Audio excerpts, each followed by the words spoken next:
Okay. Start sir.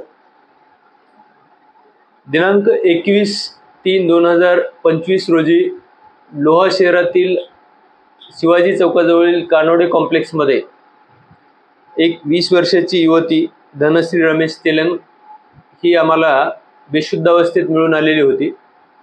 सदर महिलेस डॉक्टरांना बोलवून आम्ही तपासणी केली असता ती जागेवरच मयत झालेली होती. आम्ही तात्काळ तिला दवाखान्यात ॲडमिट केलं आणि त्यानंतर तिच्या नातेवाईकांनी तक्रार दिली होती की 2 इसमनामे निखिल सुरेश भालेराव व रामजी वानखेडे या दोघांनीच तिचा खून केलेला असावा असा तिने संशय व्यक्त केला होता.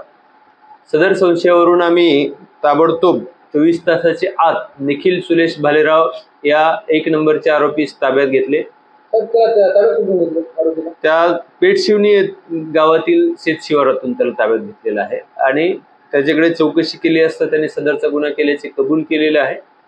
त्याने तो गुन्हा करताना जी वापरलेली दोरी आहे आणि त्याच्या रक्ताने माखलेले कपडे सुद्धा आम्हाला त्यांनी लपवून ठेवलेले काढून दिलेले आहेत. आणि त्यानंतरचा जो तपास आहे, पुढील तपास आमचा चालू आहे.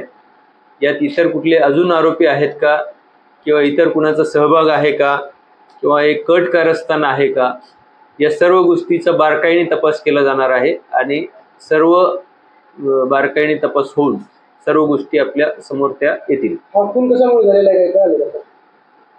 प्राथमिकदृष्ट्या तो अनैतिक संबंधातून झालेलं कृत्य दिसून येत आहे. सदर जी मयत महिला आहे ती तिच्या लग्न नाशिक येथील एका पुरुषाशी झालेलं होतं. तिच्यापासून ती वेगळी राहत होती आणि अनैतिक संबंधातून हा जो प्रकार झालेला आहे ते सध्या तरी दिसून येत आहे.